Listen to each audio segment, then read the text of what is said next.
Welcome to another edition of 10 Questions in 10 Minutes. And today it's my good friend Matt McAlear. He's the CEO of First Steps, and also I would think of as the forever man in ABA. So I'm just going to jump into the first question because I think that's a question where you're going to have a lot of perspective. Let's say you were to start an ABA company, acquire an ABA company, and you want to get a CEO for that ABA company.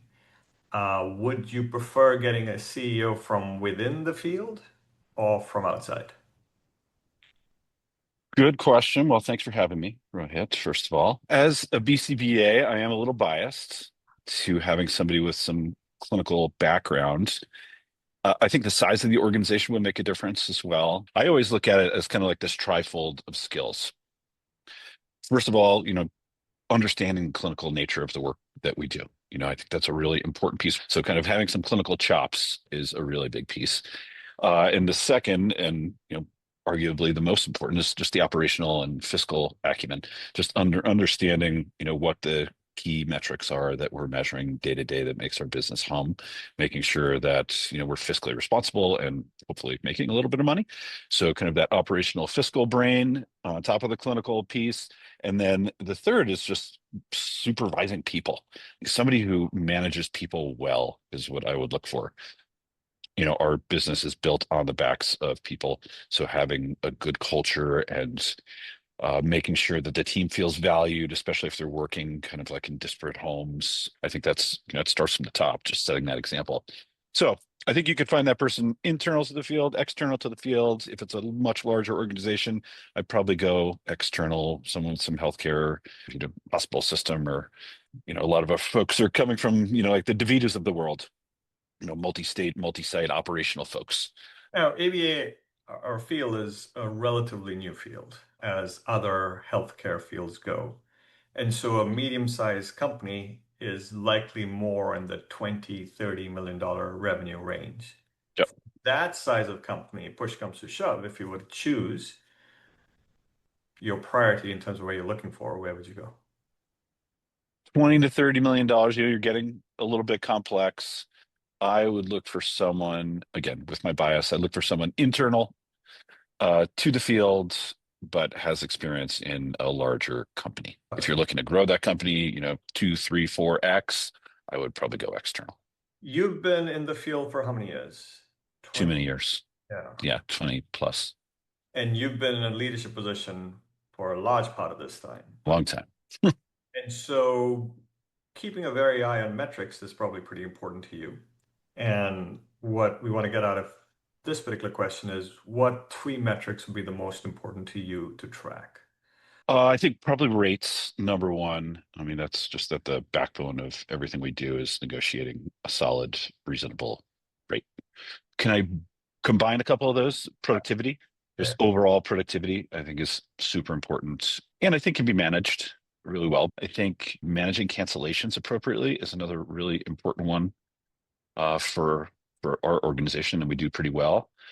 So those would be probably the three out of your list that I would look at. Okay. Very good.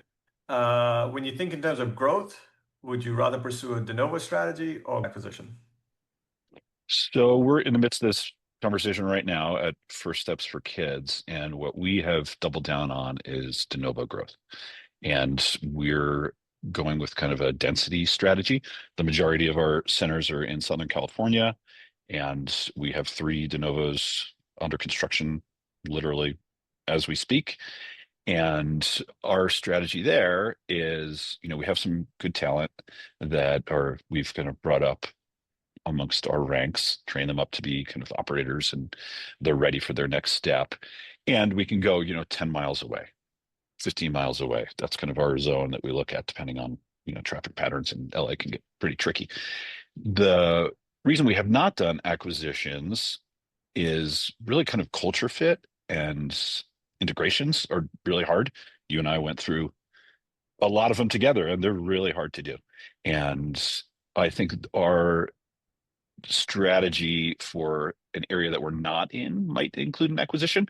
So if we wanted to go into another state, we found someone with a little bit of volume, that might be a good place for us to do some acquisitions. But in our kind of quote unquote local neighborhoods, we're going to do de novo growth. We have a pretty good playbook laid out. So we're just trying to replicate that over and over. And with each one, it gets a little bit easier.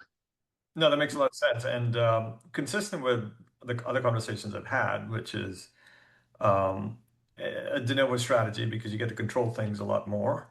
Yep, And the one interesting that you did add, and I've had mixed views in that, is if you were to go to an entirely new geography, a different state, let's say, your preference would be to have a small acquisition as a starting platform for additional de novo.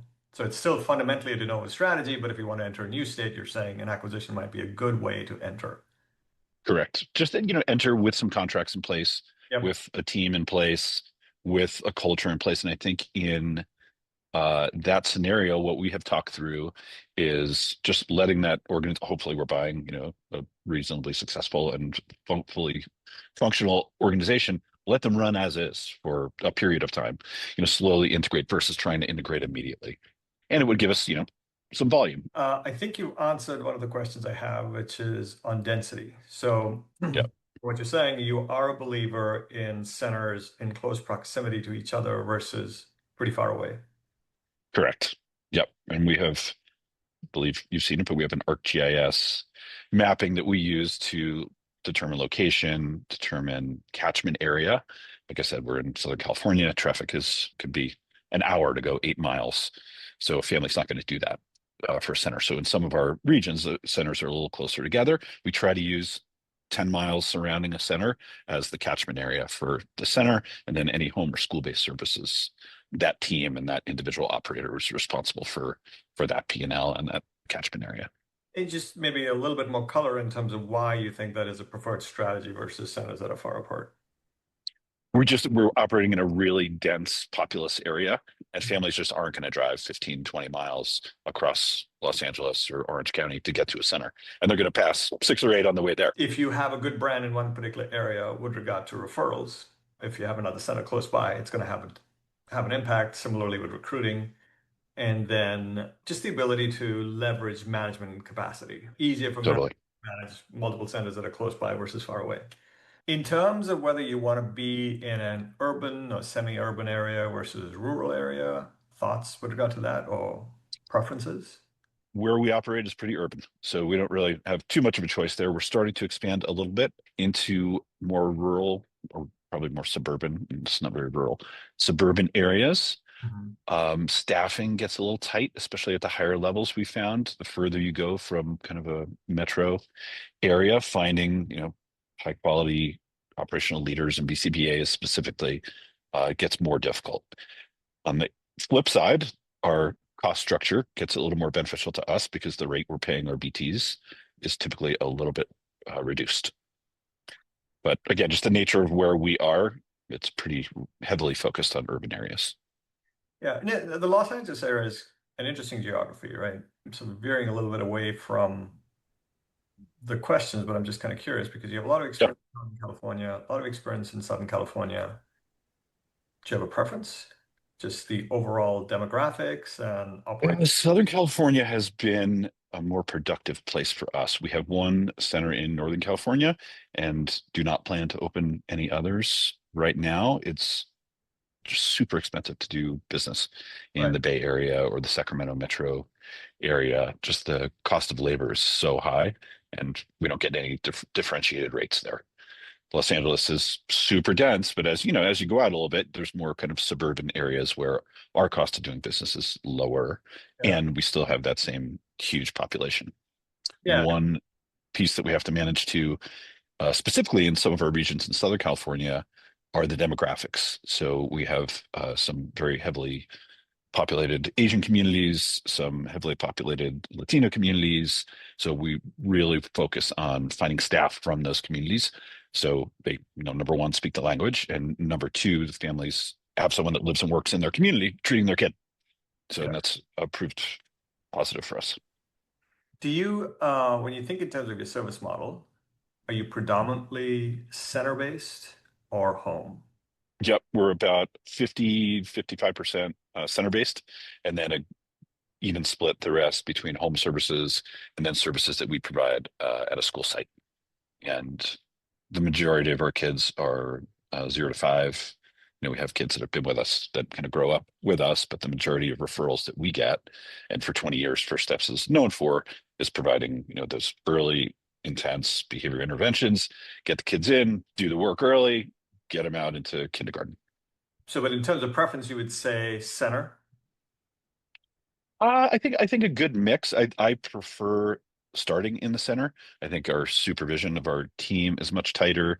The training opportunities, the ability for a BCBA to be in an observation room and have, one kid on either side of them and go in and provide that service. But then we want to make sure that the uh, program goes home and the kid is generalizing those skills to the home setting, the community setting, that their family and loved ones understand what we're doing and know how to do that work as well. And So kind of a transition, I'd say. school is a big part of what you do, right? Yep. Do you have a need to, and how do you solve for summer? We do a really good job of Summit for summer, actually. We do summer camps, Okay. uh, 5 week summer camps at each of our centers. So kids are there long days, and we bring in the petting zoo, and they go to the Six Flags. We try to make it a recreational experience while still working on their goals, and the families love it. So a lot of our families, sorry, a lot of our staff transition from their school services into the camp when school's closed, and then we also provide services through the extended school year provided by the school district. So that's usually between a 4 and a 6 week period where the kids are in school as well. And for So the we summer, don't, sorry to interrupt. No, please go ahead. I was going to say, we don't have a big drop off of, needing to rehire everyone. And obviously, there's always like the seasonality of what we do. And the school people graduate, they move on. And then in the beginning of school, we rehire. But it's not this huge, like, 80% of our workforce is gone. Yeah, so It's this is very, very minimal. super interesting. And with regard to summer, a couple of questions. One, is there continuity? Is it the same kids or an entirely new group of kids that are coming? It's a mix. Correct. It's a mix. We have some kids with additional availability. We have some kids that just come for summer camp. It's a mix. Got it. And is there any additional regulatory condition hurdle that you've got to meet, boxes you have to check to provide for summer camp? Nope, nope. It's just that we just call it, summer camp, and the activities mirror a more summer camp, but it's the same funding sources, same staff, same requirements, just a kind of programmatic difference. I'm just quickly going through my questions. We've gone through a lot of them. We're doing really well. Client demographics, you answered. Your focus is the under 5-year-olds. Let me ask about scheduling. Do you do block scheduling or? We have rolled out block scheduling in our Novo centers. So as a new center opens, we have implemented block scheduling, and we're kind of on this backwards chain to block schedule everyone. But families that have been with us a number of years, it's really difficult to change. But we're finding huge benefits to block scheduling. So we're kind of transitioning our new families and new centers, block schedules. That's just what we offer. And then as we kind of work backwards, we'll transition our current centers into block scheduling as well. So it's a work in progress. And so, you're a big believer. And So far, so good. of course, are good. And Yep. are there any specific metrics that you track where you compare a location which has block scheduling versus another that does not? And are the metrics just superior, or how, or is it just more kind of anecdotal? Yeah. So we track just number of build hours, Yeah, utilization, and cancellations. yeah. And all of them are build hours up, utilization up, and cancellations down And in the block scheduling locations. so the harder thing is when you have a center that's already operating under a different paradigm and you transition that to a block scheduling. Correct. So that's Correct. harder. I mean, you think in terms of how long that process takes, like how much time do you set aside for that? It's like I would say a number of months Number of months. in order just to get the communication out, have people understand what the change is going to be. Yeah. And a lot of our little kids are there for intensive programs. There are 25, 30 hours sometimes, and the family's lives are now circling around this schedule that they have, and now we're going to change it. We need to give lots of advance warning so everyone can get the logistics of getting their kid in and out of the center done. So this is a great topic. So I'm just going to ask one more question, if you don't mind. Sure. That is with regard to the blocks themselves, like how do you break the day up? And So we do an AM, midday, PM blocks, 3 blocks a day. 3 hours or so Yep. each, 3 hours or so Yep. each. Just some of our younger kids, they typically take a morning block and a PM block, and they'll go home and do their nap and lunch and all that stuff Right. in between times. Some of our older kids, most of our older kids that are in school, they'll do a PM block, or we have some Saturday services as well, because they're in school until 3 o'clock. So And the other blocks will still work. 5 days a week. 5 days a week are blocks. So some organizations that I talk to will allow for Tuesday, Thursday blocks or Monday, Wednesday, Friday blocks, which to me, and I understand you've got to meet the families where they are, but can be operationally very complicated. Yeah. Do you have a perspective and an approach with regard to that? We have not done that yet. Mhm. Just the logistics are really difficult. So Got what we're looking at is just their schedule. Here's, the 15 blocks we have during the week, 3 hours each. If you have a 15-hour program, pick 5 blocks that work for you. And obviously they have to work for us as well. But we try to be pretty flexible as we roll this out, it. just to get parent buy-in as well. Are you pure ABA or do you provide other services such as speech and OT or diagnostics as well? We do not provide services, but we do have many providers that co-treat with our teams. And we have a very specific I'm into the protocol center. that come into our centers. Yeah, our centers are big and beautiful, and lots of folks like to come there. We share building space, actually, in one of our two of our new de novos with speech therapy office and a Kuman office. So we've had great luck kind of cross-pollinating kids and staff at both places. So that's been super successful. And then when you, let's say, for example, you have speech therapists coming in, how does the coordination of care take place? Or each organization is doing their thing, you're just accommodating the needs of the family and the speech therapist in your center. So that depends. If it's a co-treat, they're treating the kid simultaneously together. And we also have some folks that'll, the speech therapist will take the kid and go on a walk in the community for 30 minutes and do kind of their service. And then, we log out and bill for that time, obviously.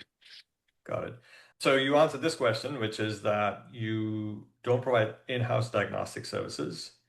Is that more to do with California regulations or it just seemed okay, so that's the main. Yep. It's the corporate practice of medicine law in California.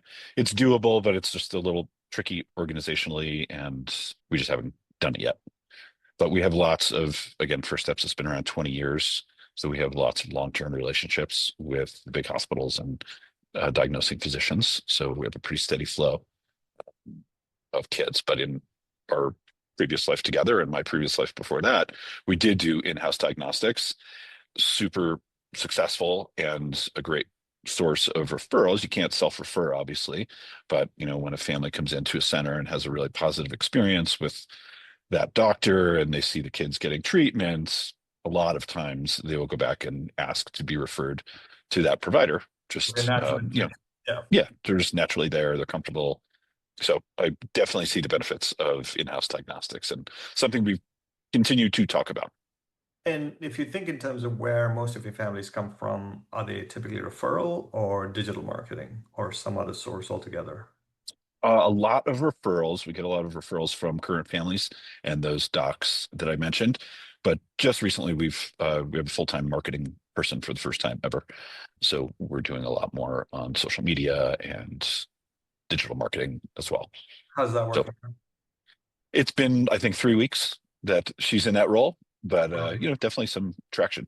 Any particular topic that you uh, find especially interesting that you want to share with folks? I think just making sure that you're measuring your data, like looking at your data, looking at your KPIs, and hopefully everybody's doing that, but also cascading that down to your team.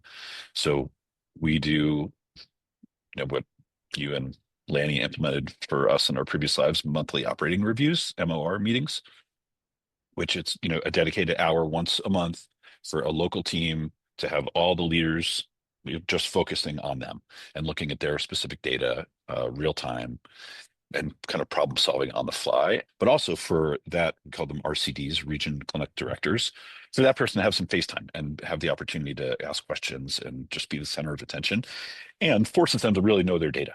I think cascading that down beyond just your, C-suite or whoever's looking at that on a regular basis, cascading it down to the local leaders, and then in turn, like, our CDs then share the MOR slides with their BCBAs. So everybody is kind of just accessing it, and it becomes a regular piece of their day to day that they're looking at the data. Super helpful, and just everybody speaks the same language then. Yeah, no, I think that's super important. And the other thing I realized is that there's just so much going on at the center level Yeah, that it's very hard for somebody one level above to be consistently being able to give solid guidance just because, totally. there's just so much detail that you're not going to get not living it on a day-to-day basis that Yep. let me ask you another question just because I'm interested in it, and I think there's a lot of variation in responses across organizations. And that is when you think in terms of measuring a BCBA and their performance, like Mhm. what are the key metrics you have that you use to measure them and that they use to measure themselves? Yeah, so we have a very in-depth evaluation that happens at the supervisor level. So we look at clinical quality, we look at the outcomes for that specific caseload of that individual. We look at satisfaction surveys from the families of that specific BCBA, and we look at their individual and team's productivity. Ah, so I got greedy and I went way more than I should have, and I appreciate your time and Yeah, hope my pleasure. and enjoy your time at Truckee. Okay, All right, thanks talk to again. you soon. Okay, bye.